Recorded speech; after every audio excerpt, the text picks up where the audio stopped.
Viewers. दर्शकों नमस्कार, मेरा नाम है मीनल और आप देख रहे हैं MNS न्यूज टीवी। बहुत बहुत स्वागत है आपका शाम की खबरों में। और अब आगे बढ़ने से पहले डालते हैं नजर आज की मुख्य सुर्खियों पर। देवेंद्र फडणवीस का बड़ा बयान सामने आया है। जल्द परिषद से मिलेगा पानी संकट का समाधान, सरकार हर सकारात्मक पहल के लिए तैयार।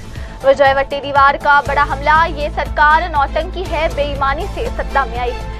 नागपुर में कुर्बानी का केंद्र बना सेवा सदन चौक, खान परिवार की ओर से 3 लाख की बाबा नवाब बकरों की जोड़ी बनी आकर्षण। और अब खबरें विस्तार के साथ। देवेंद्र फडणवीस ने जल परिषद की पहल की सराहना करते हुए कहा कि पानी की समस्या को लेकर चर्चा और समाधान की प्रक्रिया प्रतियोगिताओं के माध्यम से की जा रही है, जो सराहनीय है। सरकार इस पहल से जो भी सकारात्मक सुझाव सामने आएंगे उन्हें अमल में लाने के लिए पूरी तरह तैयार है। विश्वविद्यालयों द्वारा उठाए जा रहे कदम बेहद प्रेरणादायक है और इसका व्यापक लाभ समाज को मिलेगा।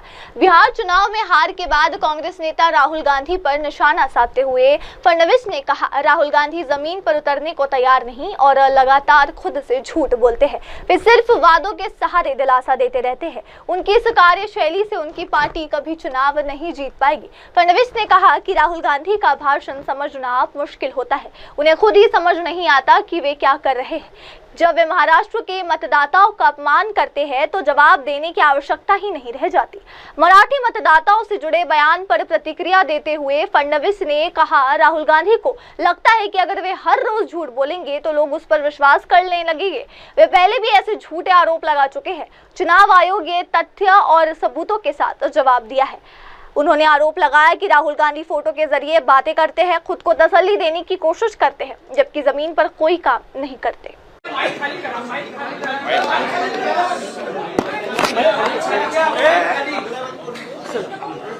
नागपूरमध्ये आजपासून पाणी परिषद सुरुवात झाली आहे। विद्यापीठाने अशा प्रकारे आयोजनाची पहिलीच वेळ आहे। कशा प्रकारे बघतात, किती महत्त्वाची वाटते? राष्ट्रसंत तुकडोजी महाराज नागपूर विद्यापीठाचं मी अभिनंदन करतो की विद्यापीठाने विदर्भ पाणी परिषद आयोजित केली आणि पाण्याच्या संदर्भातले जे वेगवेगळे आयाम आहेत, पिण्याचं पाणी असेल, शेतीचं पाणी असेल, उद्योगाकरता पाणी असेल, पुनर्वापर असेल, या सगळ्या गोष्टींवर वेगवेगळ्या प्रकारच्या चर्चासत्र या ठिकाणी आयोजित होत आहे आणि त्यासोबत जाणीव जागृती करण्याकरता पोस्टर कॉम्पिटिशन असेल, रील्स कॉम्पिटिशन असेल, अशा विविध गोष्टी या ठिकाणी होत आहेत। आणि एकूणच या परिषदेतनं जे काही मंथन होऊन ज्या गोष्टी बाहेर येतील त्याचं एक चार्टर तयार करून ते शासनाला देणार आहेत। निश्चितपणे मी आश्वस्त केलेलं आहे की यातनं ज्या काही चांगल्या गोष्टी बाहेर येतील त्याच्यावर काम करण्याकरता शासन देखील तत्पर असेल।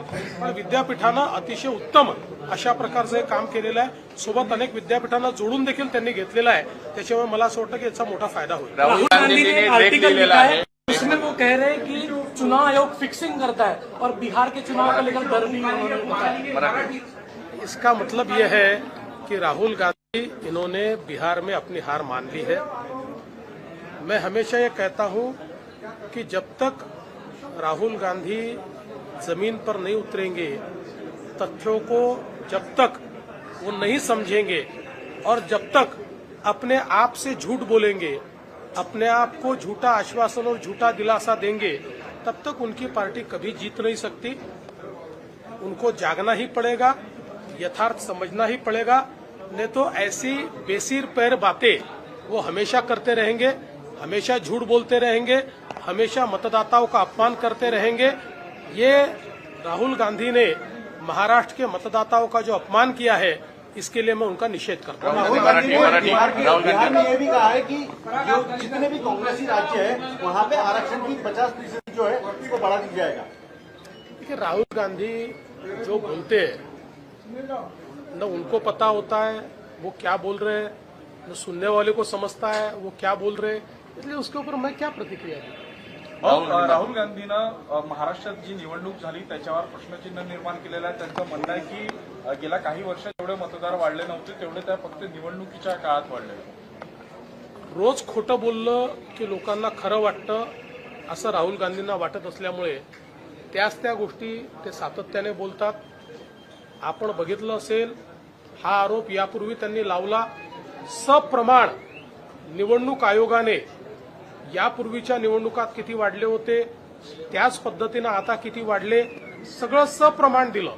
पण रोज खोटं बोलायचं ही एक सवय राहुल गांधींना लागलेली आहे, कारण ते स्वतःच्या मनाला समजवत आहेत.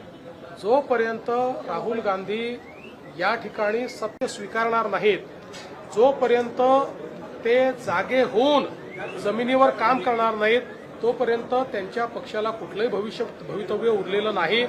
आणि म्हणून मला असं वाटतं की या ठिकाणी स्वतःशी खोटं बोलून स्वतःला दिलासा देण्याचं काम हे राहुल गांधी करता आहेत. आणि महाराष्ट्राच्या जनतेचा, आमच्या लाडक्या बहिणींचा अपमान राहुल गांधी करतायत. त्यामुळे मला असं वाटतं की त्यांनी जागं झालं पाहिजे. बिहारच्या निवडणुकीत एकत्र आणण्यासाठी कुठेतरी राज ठाकरे आणि उद्धव ठाकरे कालच एकत्र बोललो, रोज चालू बोलायचं. बिहारच्या निवडणुकीत त्यांनी हे तुम्हाला वक्तव्य केलंय. हे जेवढा इगरनेस या युतीकरता माध्यमांमध्ये दिसतोय, तेवढा तर दोन भावांमध्ये दिसत नाहीये. पण तो हिंदुत्ववादी जे मत आहेत, एक होने वाले हैं ऐसी चर्चा है. हमको नहीं हिंदुत्ववादी मतांवर याचा परिणाम होईल का? जर हे दोन भाऊ एकत्र आले तर शिंदे गटाला याचा परिणाम होईल. हिंदीमध्ये एक म्हण आहे, कब बाप मरेगा आणि कब बैल बटेगा. तुम्ही आपल्या पतंगी उडवून राहिल्या आणि त्याच्यावर मी प्रतिक्रिया देत बसायचं एवढे धंदे थोडे शरद मला. पवार म्हणाले राज ठाकरेंना शरद पवार राज ठाकरे और अब अगली खबर, विजय वट्टेटीवार का बड़ा हमला, ये सरकार नौटंकी है, बेईमानी से सत्ता में आई। कांग्रेस के वरिष्ठ नेता विजय वट्टेटीवार ने केंद्र और महाराष्ट्र सरकार पर करारा हमला करते हुए कहा कि सरकार जनमत का अपमान कर सत्ता में आई है। उन्होंने आरोप लगाया कि 2024 के चुनाव मैच फिक्सिंग मशीनरी के दुरुपयोग और वोटिंग डेटा में हेरफेर के दम पर जीते गए हैं। राहुल गांधी द्वारा ईवीएम और वोटिंग आंकड़ों को लेकर उठाए गए सवालों का समर्थन करते हुए वट्टेटीवार ने कहा, कामठी जैसी जगहों पर 5 महीने में 35,000 अतिरिक्त वोट कहां से आए होंगे। चुनाव आयोग ने औसतन 3% बढ़त के विपरीत इस बार 8.74% की अप्रत्याशित वृद्धि दिखाई है। अगर हिम्मत है तो खुलकर बहस करे। उन्होंने आरोप लगाया कि चुनाव आयोग मुख्य न्यायाधीश को चयन प्रक्रिया से बाहर कर मंत्रियों को शामिल कर रहा है, जो लोकतंत्र के लिए खतरा है। स्थानीय शासन चुनावों को लेकर सरकार की भूमिका पर कटाक्ष करते हुए उन्होंने कहा, हम एक गाड़ी में बैठते हैं और एक दूसरे की स्टीयरिंग खींचते हैं, कभी एक ड्राइवर बदलता है कभी दूसरा, कि सरकार स्थिरता देने में विफल रही है। एसटी निगम के निजीकरण पर नाराजगी जताते हुए वट्टेटीवार बोले, सेवा में लाभ हानि नहीं देखी जाती। एसटी ग्रामीण जनता की सेवा का साधन है, न कि व्यापार। अगर सब कुछ निजी हाथों में देना है तो कल मंत्रालय भी निजी कर दीजिए। उन्होंने साफ कहा कि जनता तय करेगी कि चुनाव कब होंगे। स्थानीय परिस्थितियों की समीक्षा के बाद ही निर्णय लिया जाना चाहिए। होऊ द्या ना, निवडणुका होऊ द्या, काय फायदा. ते आता गाडीत एका जरी बसले तर स्टेरिंग एकमेकाची ओढतील आणि गाडीचा ऍक्सिडेंट करतील. ड्रायव्हर बदलतायत, याला बरोबर चालवता येत नाही दुसरा ड्रायव्हर होतो, दुसऱ्याला चालवता येत नाही तिसरा ड्रायव्हर बसतो. म्हणजे स्टेरिंग एकामेकांना ओढायला लागले की गाडीचा ऍक्सिडेंट झालाच असं समजायचं. आम्ही शांतपणे बसलो आहे, जनता ठरवेल. आम्ही निवडणुकीला सामोरं जाऊ, महाविकास आघाडी म्हणून जाऊ, नाहीतर स्थानिक लोकांची इच्छा काय आहे ते सगळं तपासून स्थानिक पातळीवरच्या लोकांना विश्वासात घेऊन त्या पातळीवर तो निर्णय होईल अशी आमची अपेक्षा आहे. सगळेच खाजगीकरण करणार आहेत, हॉस्पिटल करणार आहेत, एसटी करणार आहेत, उद्या मंत्रालयही करतील खाजगीकरण. काय शिल्लक ठेवायचंच नाहीये ना. भांडवलदारांच्या हातात देश द्यायचा आहे, राज्य द्यायचं आहे आणि हे भांडवलदार लोक हे करून त्यांच्या हातून हा देश चालवायचा आहे. त्यामुळे कुठलाही तोटा नफा पाहिला जात नाही सेवेमध्ये. ही सेवा नाही आहे, त्यांना धंदा करायचा आहे. काय एसटी म्हणजे धंद्यासाठी आहे काय? एसटी ही ग्रामीण भागातील गरीब माणसाची ही सेवेसाठी सेवेचं साधन आहे आणि सेवेचं साधन तो जर खाजगीकरण करून त्या गरीब माणसाला लुटण्याचं काम आणि पाप करायची इच्छा असेल, खुशाल करा. तुम्हाला मर्जी सांभाळायची आहे मोठ्या लोकांची, उद्योगपतींची, भांडवलदारांची, तर गरीब तुमच्या लेखी असू शकत नाही. त्यामुळे खाजगीकरण खुशाल करा. आता अशीच आणि सगळ्या ठिकाणी कंत्राटीदारच चाललाय. आता हे खाजगीकरणच चाललाय. उद्या तहसीलदार नेमतील, कलेक्टर खाजगीकरणातून नेमतील, एसपी नेमतील. नाहीतरी आता मिलिटरीचं सगळं आपण चाललंच आहे. जे काही कुपेन बनवतो आहे ते विशिष्ट माणसाला ज्याच्याकडे कुठलाच अनुभव नाही. त्यामुळे हा देशच कंत्राटी पद्धतीवर चालवून हे राजे म्हणून देश उद्ध्वस्त करतील, करू द्या, त्यांना लखलाभ आहे. राज ठाकरे उद्धव ठाकरे आम्हाला आनंद आहे. महाराष्ट्राद्रोह्यांना महाराष्ट्राचा वाटोळं करण्याचा बंदोबस्त करण्यासाठी जो जो एकत्र येईल आणि युती होईल त्यासाठी आम्ही तयार आहोत. आम्हाला सोबत घेतले तरी तयार आहोत. आणि दोन बंधू मिळून हे जे काही जगलरी करून आलेलं सरकार आहे, बेईमानी करून आलेलं सरकार आहे, या सरकारला धडा शिकवण्यासाठी जर दोन बंधू एकत्र येत असतील तर आम्ही त्यांचं स्वागतच करतो आणि दोघांचंही आम्ही अभिनंदन करतो की एकत्र या आणि महाराष्ट्रातलं हे नतभ्रष्ट सरकार घालवण्यासाठी पुढाकार घ्या, अशी आमची त्यांच्याकडून अपेक्षा आहे. असं हे महाविकास आघाडीमध्ये त्यांची युती तर पहिले होऊ द्या, दोघांच्या हातात हात येऊ द्या, मग आमचा तिसरा हात आम्ही कसा द्यायचं ते आम्ही ठरवू. परंतु एवढी भीती सत्ताधाऱ्यांच्या मनात आणि धास्ती का झाली? दोन भाऊ एकत्र येत आहेत तर वारंवार तो प्रश्न, त्याने एकत्र येऊ शकत नाही, हे शक्यच नाही, यांना का स्वप्न पडायला लागली, का भीती वाटायला लागली? म्हणजे ही भीती मला वाटतं की धनाजी संतांची सारखी भीती एकत्र येताना सध्या त्यांच्या फौजेमध्ये आहे आणि ती भीती आता दिसत आहे. ते खरं आहे ना, महाराष्ट्रामध्ये आलेलं हे सरकार हे जनमताच्या भरोश्यावर आलेलं सरकार नाही, तर हे जगलरी करून आलेलं सरकार आहे. हे जगलरीचं सरकार आहे. मतांचा अनादर करून आणि ही मॅच फिक्सिंग करून निवडणूक आयोग आणि महाराष्ट्रातील तत्कालीन ज्यावेळेस महायुतीचं सरकार या सर्व यंत्रणांचा वापर करून ही निवडणूक जिंकली आहे. ही जनतेच्या भरोश्यावर निवडणूक जिंकली नाही, तर ही निवडणूक मॅच फिक्सिंग आणि बेईमानी करून जिंकली. हे आता लपून राहिलेलं नाही आणि हेच राहुल गांधींनी सांगितलेलं आहे. तुम्ही आतापर्यंतच्या मागच्या 2014 पासून किंवा 9 पासून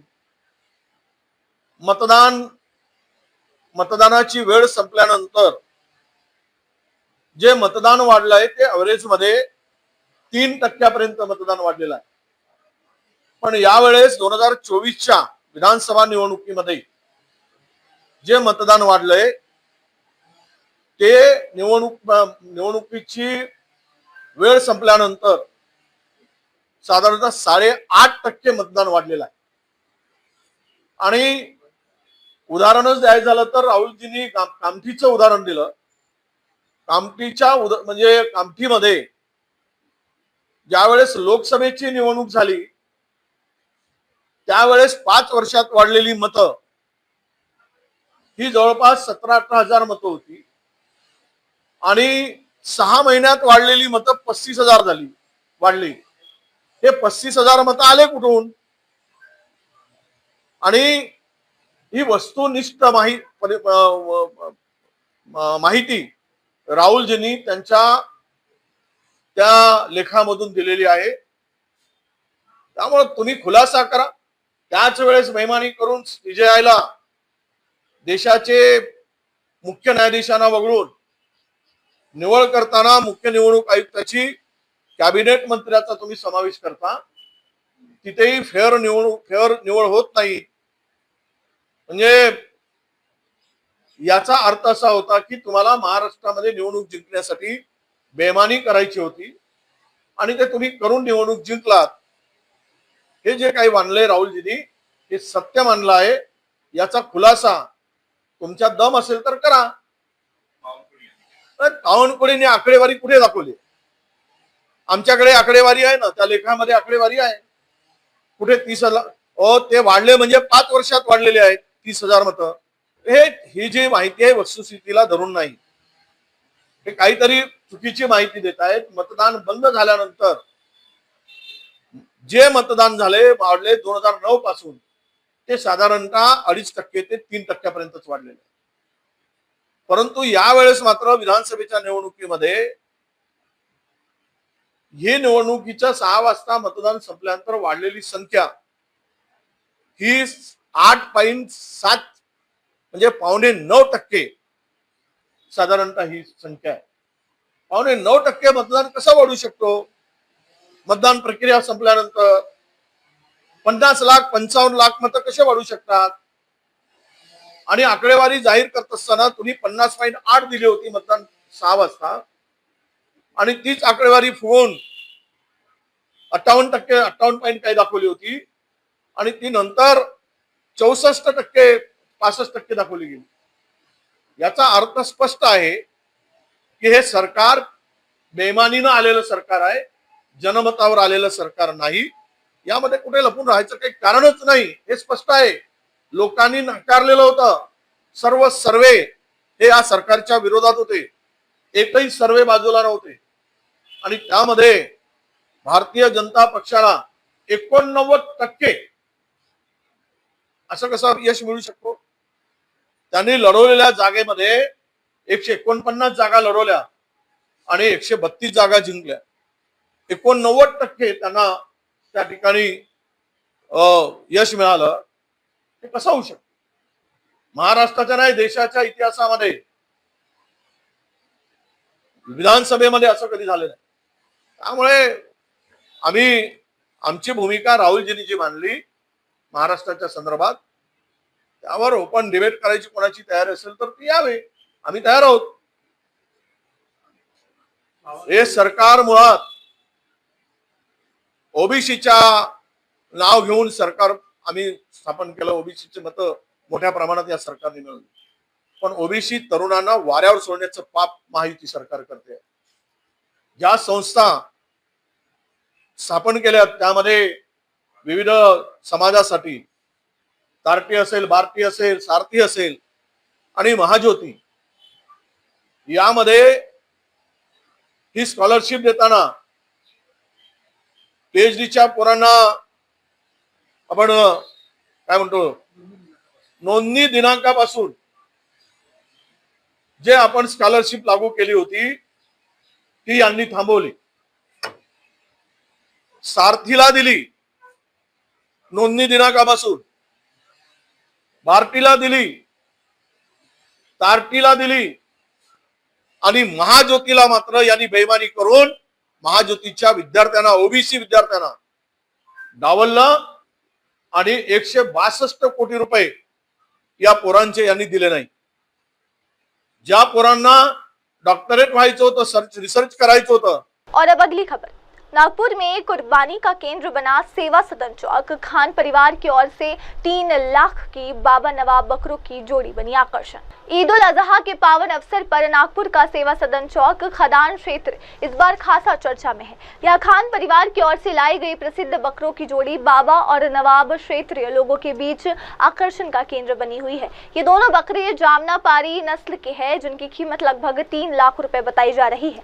बकरों के इस खास प्रदर्शन में केवल बाबा नवाब ही नहीं बल्कि देश भर की विभिन्न प्रजातियों के बकरे शामिल हैं, जिनमें हंसा, कश्मीरी, बर्बरी, पिरोही, सुजोद, कोटा, तोतापुरी, चंडीगढ़, असम, पंजाब आदि नस्लों के नाम शामिल है। ये दृश्य न केवल धार्मिक भावनाओं से जुड़ा है बल्कि बच्चों और स्थानीय लोगों के लिए भी विशेष आकर्षण का कारण बना हुआ है। कुर्बानी सिर्फ एक धार्मिक अनुष्ठान नहीं बल्कि ये मनुष्य को उसकी गलतियों से दूर ले जाने का मार्ग है। ये अल्लाह के प्रति समर्पण, त्याग और आत्म संयम का प्रतीक है। और अब अगली खबर, भारत में 7 जून 2025 को ईद उल अजहा का पर्व श्रद्धा, समर्पण और शांति के साथ मनाया गया। देश भर में ईद उल अजहा का पवित्र पर्व अमन, भाईचारे और श्रद्धा के साथ हर्षोल्लास से मनाया गया। भारत के सभी राज्यों में मुस्लिम समुदाय ने पारंपरिक रूप से नमाज अदा की और ईश्वर के प्रति समर्पण और त्याग का प्रतीक कुर्बानी का अनुष्ठान किया। सुबह मस्जिदों, ईदगाहों और खुले मैदानों में बड़ी संख्या में लोगों ने एकत्र होकर ईद की विशेष नमाज अदा की। नमाज के बाद लोगों ने एक दूसरे को गले लगाकर ईद की मुबारकबाद दी और देश में शांति, समृद्धि व सौहार्द की दुआ की। ईद उल अजहा, जिसे बकरीद पर कहा जाता है, इस्लामी इतिहास की उस घटना की याद में मनाया जाता है जब पैगंबर हजरत इब्राहिम ने अल्लाह के हुक्म पर अपने बेटे की कुर्बानी देने की तैयारी की थी। ये पर्व लोगों को त्याग, धैर्य, आज्ञाकारिता और दूसरों की सेवा का संदेश देता है। उत्तर प्रदेश, महाराष्ट्र, पश्चिम बंगाल, तमिलनाडु, कर्नाटक, असम, जम्मू कश्मीर, दिल्ली, तेलंगाना, केरल, राजस्थान सहित देश के हर कोने में सामाजिक सौहार्द और परंपराओं के साथ त्योहार मनाया गया। कई जगहों पर स्थानीय प्रशासन और समाज सेवी संस्थाओं ने जरूरतमंदों को भोजन, वस्त्र व सहायता प्रदान की।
सर देखो ना पीछे हो जाओ।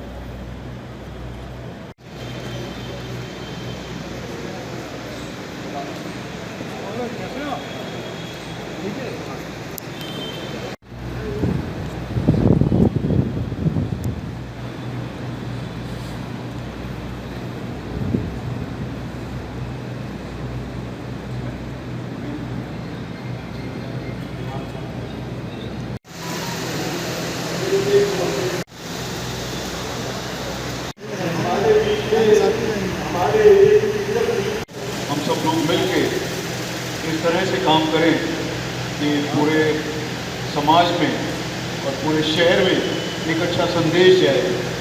और इसी के साथ में अगर हम सब लोग इस तरह से काम करेंगे तो मेरा ऐसा मानना है कि सभी जो हमारे आने वाली नस्लें हैं, आने वाले बच्चे हैं, उनको एक अच्छा मार्गदर्शन मिलेगा और उनकी तरक्की के लिए और अपने शहर की तरक्की के लिए, शहर में शांतता रखने के लिए ये हमें करना ज़रूरी है। नहीं तो यही बच्चे हमसे कल पूछेंगे कि वे आपने क्या किया, आपकी वजह से तो ऐसा हुआ वैसा हुआ। तो हम सब लोग जो इनसे बड़े हैं, हम सब लोगों की ये जिम्मेवारी है कि हम सब लोग मिल के एक अच्छा शहर, एक अच्छा माहौल तैयार करें। और जो त्यौहार है इसमें हम सब लोग एक अपनी जो आस्था है उस आस्था से मनाएं, किसी और को इसके वजह से ठेस ना पहुंचे, ये बहुत ज़रूरी है। और यही हमारी कोशिश भी रहती है कि कोई भी कानून को अपने हाथ में ना ले, कोई भी गैर कानूनी चीज़ ना करे। दिन रात हम लोग इस दिशा में काम करते हैं। कई बार चीज़ें आप लोग नहीं पहुँचती होंगी, दिखती नहीं होंगी, परंतु हमारे जो पुलिस वाले हैं दिन रात एक ही शहर में शांतता रहे, सब खुश रहे, सबकी तरक्की हो, इस दिशा में हम लोग काम करते हैं। तो आप सब लोग जो है त्यौहार को अच्छे से मनाएं। अभी सब लोग आप जाएंगे घर में और कुर्बानी का आपका प्रोग्राम है, तो आप उसमें अपने परिवार को भी हम सब लोगों की तरफ से मुबारक दें। पूरा परिवार आपका खुश रहे, तरक्की करे, इतना ही मैं कहना चाहूँगा। बहुत बहुत धन्यवाद। और अब अगली खबर, सिरोंचा तहसील के महाराष्ट्र तेलंगाना बॉर्डर पर एक बड़ा हादसा हुआ।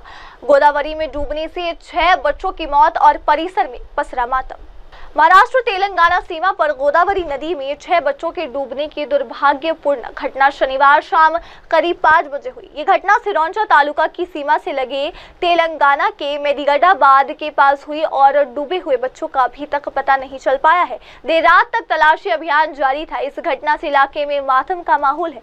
प्राप्त जानकारी के अनुसार महाराष्ट्र के अंतिम तालुका सिरोंचा तहसील से सटे तेलंगाना की सीमा में स्थित मेदिगड्डा बांध क्षेत्र में गोदावरी नदी में 6 बच्चे नहाने गए थे, लेकिन पानी का स्तर अप्रत्याशित होने के कारण बच्चे नदी में डूब गए। गोदावरी नदी में बहता पानी होने के कारण माना जा रहा है कि बच्चे इसी पानी में बह गए। पट्टी मधुसूदन, पट्टी मनोज, करनाला सागर 14 उम्र, तोगरी रक्षित उम्र 11, चारों अम्पट बली तेलंगाना के रहने वाले हैं, जबकि पांडु उम्र 18 और राहुल उम्र 19 दोनों कोरलकुंडा तेलंगाना के रहने वाले हैं। डूबने वालों में शामिल है इन सभी लड़कों की उम्र 11 से 18 साल के बीच में थी।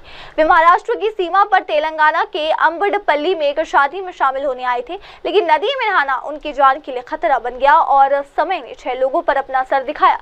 घटना की जानकारी मिलते ही स्थानीय तेलंगाना पुलिस, परिजन और ग्रामीण मौके पर पहुंच गए। पुलिस ने तुरंत राहत कार्य शुरू कर दिया और मछुआरों की मदद से तलाशी अभियान चलाया जा रहा है। रात तक बचाव अभियान जारी रहा, लेकिन अभी तक बच्चों का पता नहीं चल पाया है। अगली खबर, यवतमाल में पुराने विवाद पर युवक की हत्या की गई। यवतमाल के जगत मंदिर इलाके में रात करीब 9:30 बजे से 10 बजे के बीच एक 21 वर्षीय युवक की धारदार हथियार में निर्मम हत्या कर दी गई। मृतक युवक की पहचान सूरज गाताड़े के रूप में हुई है। प्रारंभिक जानकारी से पता चलता है कि हत्या पुराने विवाद को लेकर की गई। इस बीच बताया जा रहा है कि घटना में 2 से 3 नाबालिग शामिल थे। इस बीच मृतक के परिजनों ने इस संबंध में अवधूतवाड़ी पुलिस स्टेशन में शिकायत दर्ज कराई है। पुलिस ने इस संबंध में 3 संदिग्धों को हिरासत में लिया है। और अब अगली खबर, हाफिज अब्दुल रऊफ आतंकवादी नहीं है, बिलावल भुट्टो का अजब गजब बयान, भारत पर लगा दिया बड़ा आरोप। वॉशिंगटन में पाकिस्तान डेलीगेशन का नेतृत्व कर रहे बिलावल भुट्टो ने जैश मोहम्मद के आतंकी हाफिज अब्दुल रऊफ के बारे में कहा कि वो आतंकवादी नहीं है। बिलावल ने भारत पर बड़ा आरोप भी लगाया है। संयुक्त राष्ट्र की एक प्रेस ब्रीफिंग में पाकिस्तान के पूर्व विदेश मंत्री बिलावल भुट्टो ने आतंकी हाफिज अब्दुल रऊफ का बचाव किया, जिसे भारत के ऑपरेशन सिंदूर हवाई हमलों के बाद आतंकी शिविरों पर जनाजे की नमाज का नेतृत्व करते देखा गया था। रऊफ का संबंध पाकिस्तान और पाकिस्तान के कब्जे वाले कश्मीर में आतंकवाद का समर्थन करने वाले समूह से है। भुट्टो ने जोर देकर कहा कि रऊफ कोई आतंकवादी नहीं है। रऊफ का नाम केवल एक प्रतिबंधित आतंकवादी से मिलता जुलता है। भुट्टो ने कहा, भारत का ये प्रतिनिधिमंडल हर किसी के सामने हिंसक तरीके से तस्वीर पेश करता है। वो कहते हैं, देखो ये आदमी आतंकवादी है। सच्चाई ये है कि आदमी आतंकवादी नहीं है। उसका नाम प्रतिबंधित लोगों में से एक के नाम से मिलता जुलता है, लेकिन वो आतंकवादी नहीं है। उन्होंने भारत द्वारा रऊफ के अंतिम संस्कार में मौजूद होने के सबूत को खारिज करने की भी कोशिश की। भुट्टो के दावों पर ISPR ने एक साक्ष्य साझा किया, जिसमें हाफिज अब्दुल रऊफ के लिए एक कंप्यूटरीकृत राष्ट्रीय पहचान पत्र यानी कि CNIC दिखाया गया, जिसमें जन्म तिथि और पहचान संख्या दिखाई गई है, जो अमेरिकी ट्रेजरी विभाग के विदेशी संपत्ति नियंत्रण कार्यालय यानी कि OFAC द्वारा नामित वैश्विक आतंकवादियों की सूची से बिल्कुल मेल खाती है। CNIC ने रऊफ के पाकिस्तानी मरकजी मुस्लिम लीग से जुड़े होने की भी पुष्टि की है, जो मुस्लिम लीग का उत्तराधिकारी है, जिसे अमेरिका ने अप्रैल 2018 से आतंकी समूह लश्कर-ए-तैयबा LET के ही एक संगठन के रूप में नामित किया है। अमेरिका ट्रेजरी विभाग ने कहा कि हाफिज अब्दुल रऊफ LET के धन उगाहने में मुख्य भूमिका निभाई है। रऊफ का LET के चैरिटी मोर्चों से भी जोड़ा गया है। और अब अगली खबर, मानेवाड़ा रोड पर आधी रात को भीषण सड़क हादसा हुआ, जिसमें कैटरिंग से लौट रहे 2 छात्रों की मौत हुई और CCTV फुटेज सामने आया है। शहर के अजनी थाना क्षेत्र में गुरुवार 6 जून की आधी रात एक भीषण सड़क हादसे में 2 युवाओं की दर्दनाक मौत हो गई। हादसा उस समय हुआ जब दोनों युवक कैटरिंग के काम से लौट रहे थे और तेज रफ्तार दोपहिया वाहन से सवार थे। इस हादसे का सीसीटीवी फुटेज भी सामने आया है, जिससे दुर्घटना के भयावह क्षण सामने आए हैं। घटना रात 12:43 पर हुई। दोनों युवक एक तेज रफ्तार दोपहिया वाहन पर सवार होकर लौट रहे थे, तभी विपरीत दिशा से आ रहा एक मालवाहक टेम्पो सड़क पार करते हुए अचानक दाईं ओर मुड़ गया। तेज रफ्तार होने के कारण बाइक सवार युवक टेम्पो से टकरा गए। टक्कर इतनी जबरदस्त थी कि दोनों युवक सड़क पर गिर गंभीर रूप से घायल हो गए। हादसे के बाद टेम्पो चालक मौके से फरार हो गया। स्थानीय लोगों ने तुरंत दोनों घायलों को अस्पताल पहुंचाया, लेकिन डॉक्टरों ने उन्हें मृत घोषित कर दिया। चालू करो क्या? हाँ चालू कर दे।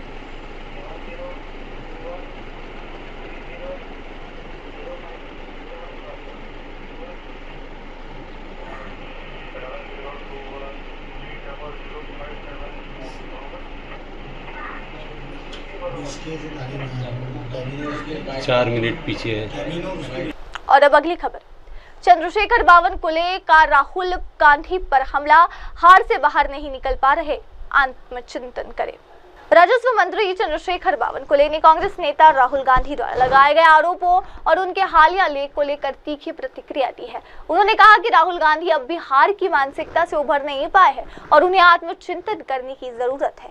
बावनकुले ने कहा, राहुल गांधी को लोकसभा चुनाव में 31 सीटें मिली और हमें 171। उस समय वे अति आत्मविश्वास में थे, लेकिन उन्होंने ये नहीं समझा कि चुनाव जीतने के लिए अब जमीन पर उतरना पड़ता है, जनसंपर्क करना पड़ता है। उन्होंने कहा कि महाराष्ट्र की जनता ने महायुति और प्रधानमंत्री मोदी के काम पर भरोसा जताया, जिसके चलते महायुति को 3 करोड़ 17 लाख वोट मिले हैं, जब विपक्ष केवल 2 करोड़ 17 लाख पर सिमट गई थी। त्यावेळी कामठी विधानसभेत येऊन जा,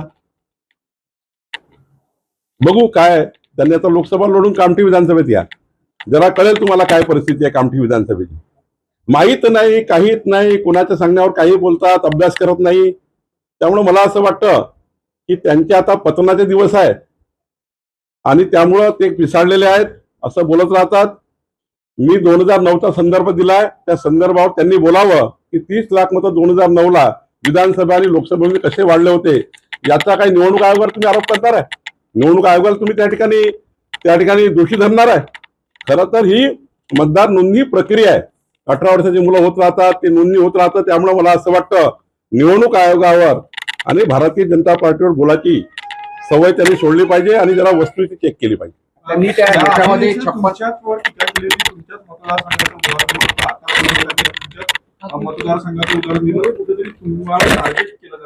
पण अगर मतं तुमच्या मतदारसंघात लोकसभेपासून विधानसभेमध्ये वेळेपण आहे, अभ्यास नाही करत। अभ्यास करा पाहिजे राहुल गांधींनी, जरा येऊन बसलं पाहिजे नागपूरमध्ये।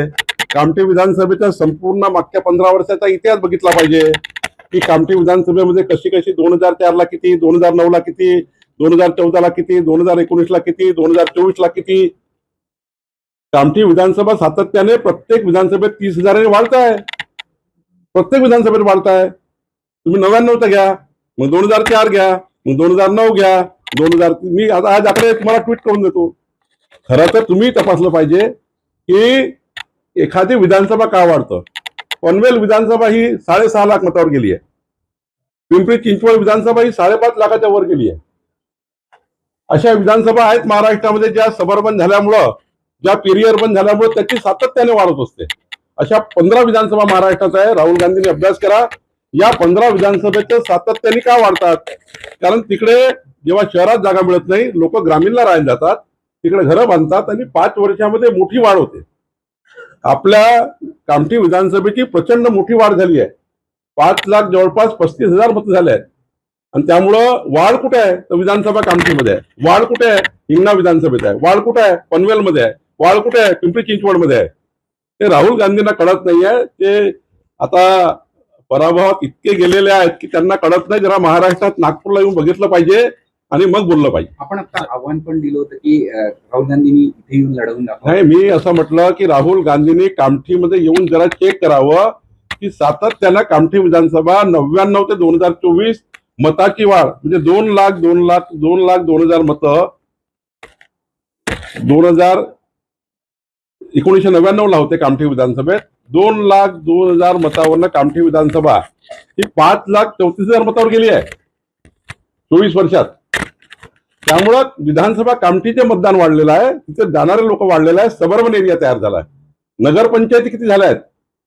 बेसा नगरपंचायत, बहादुरा नगरपंचायत, बिळगाव नगरपंचायत, एरखडा नगरपंचायत, महादुला नगरपंचायत, हुडकेश्वर नरसाळा शहरी भाग हा जर विचार केला तर मोठ्या प्रमाणावर इथे सबर्बन एरिया तयार झाला आहे. त्यामुळे ते राहुल गांधीला कळत नाही. दोन्ही ठाकरे एकत्र येण्याची चर्चा सुरू आहे. आज सामनाच्या मुखपृष्ठावर दोन्ही ठाकरेंचा फोटो सुद्धा छापलेला आहे. जनतेच्या मनात आहे तेच होईल असं मी परवाही म्हटलं की माननीय राज ठाकरेजी, माननीय उद्धव ठाकरेजी यांनी एकत्र आल्यावरही त्यांनी त्यांची लढाई लढण्याकरता त्यांना उभा आहे. राजसाहेबांनी कोणासोबत जावं त्यांचा पक्षाचा अधिकार आहे, उद्धवजींनी कोणासोबत जावं त्यांचा अधिकार आहे. भारतीय जनता पार्टीला काय औचित्य आहे? आणि मला वाटतं आम्हाला औचित्य नाही आहे आणि मतदाराला यामध्ये फार रस नाही आहे. शेवटी लोकांना आता विकास पाहिजे आहे आणि आम्ही विचार केला आहे की माननीय देवेंद्र फडणवीसांचं सरकार ज्या दिवशी आम्ही आणण्याचा त्या ठिकाणी लोकांना संकल्पनामा दिला, भाजपाचं सरकार, महायुतीचं सरकार, एकनाथजी, अजित पवारजी या सर्वांनी मिळून जेव्हा संकल्पनामा तयार केला त्या विकासाच्या मुद्द्यावर आम्ही निवडणूक लढलो. आणि आता आमच्या समोर कोण एकत्र येत आहे, कोण एकत्र येत नाही आहे या मुद्द्यापेक्षा माननीय देवेंद्र फडणवीसच्या सरकारने, आमच्या देवेंद्रजींनी जे काही संकल्पनामा जनतेला दिलाय ते पूर्ण करण्याकरता आम्ही काम करतोय. आम्हाला इतर गोष्टीत काही रस नाही. हिंदुत्ववादी मतं जे आहेत जी आता भाजपकडे आहेत, एकत्र आले तर ते मतं त्यांच्याकडे जातील याचा फटका शिंदे सेनेला आणि तुम्हालाही बसू. मी तुम्हाला वारंवार सांगतो, मतदार काही कधी कसा बांधला नसतो. मतदार हा विकासाच्या मुद्द्यावर मत देतो. आज मतदारांना हे माहिती आहे देशामध्ये मोदींचं सरकार आहे आणि मोदींचं सरकार आणि महाराष्ट्रातलं देवेंद्रजींचं सरकार डबल इंजिन सरकार आहे. आणि आज डेव्हलपमेंट कोण करू शकतं? तर डबल इंजिन सरकार करू शकतो. त्यामुळे सातत्याने जनता जी मतदान करतं ती विकासावर करतं, ती मेट्रो रेल्वेवर करतं, ती त्या ठिकाणी समृद्धी महामार्गावर करतं, ती कोस्टल रोडवर मतदान करतं, ती विकासाच्या मुद्द्यावर मतदान करतं. मुंबईचा जे काही डेव्हलपमेंट प्लॅन माननीय देवेंद्रजींनी तयार केला आहे तो जेव्हा डेव्हलपमेंटचा मॅप जनतेसमोर जातं तेव्हा त्या ठिकाणी लोक मतदान करतात. आजकाल लोक हे तुम्ही किती लोकांना खोटं बोला, लोक हे असे मतदान करत नाही. लोक विकासाला मतदान करतात आणि त्यामुळे पुढचा काळ, पुढचे 15 वर्ष राहुल गांधींनी बाकी सर्वांनी विसरून जा. पुढचा काळ डेव्हलपमेंटचा काळ आहे, विकसित भारताचा काळ आहे, विकसित महाराष्ट्राचा काळ आहे. आणि या काळात तुम्ही नॉन डेव्हलपमेंट असलेल्या नेत्यांना, नॉन डेव्हलपमेंट असलेल्या व्हिजनच्या लोकांना आता जनता मतदान करणार नाही. मतदान तर होईल विकासावर. मुंबईतील जे मराठी मतदार आहेत ते एकत्र आले तर मी वारंवार सांगतो, मतदार कधीच कोणाचा बांधला नसतो.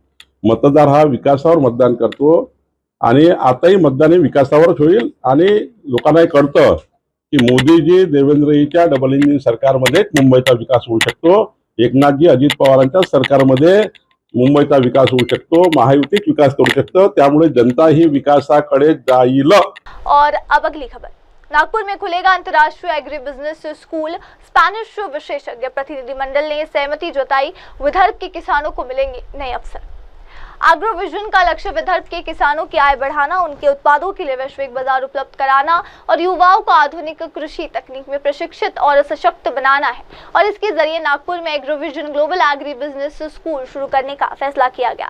केंद्रीय सड़क परिवहन और राजमार्ग मंत्री नितिन गडकरी ने यहाँ कहा, कृषि भी लाभदायक हो सकती है, इसके लिए उचित मार्गदर्शन, प्रशिक्षण और अवसर उपलब्ध कराना जरूरी है। Agro vision agri business school इस संबंध में एक महत्वपूर्ण कदम होगा। गडकरी ने कहा कि हमारा उद्देश्य विदर्भ के युवाओं को वैश्विक कृषि नवाचारों से अवगत कराना और उन्हें स्टार्टअप और निर्यात के लिए मार्गदर्शन देना है। इस पहल की तैयारी के लिए स्पेन से एक उच्च स्तरीय विशेषज्ञ प्रतिनिधिमंडल शुक्रवार को विदर्भ आया था।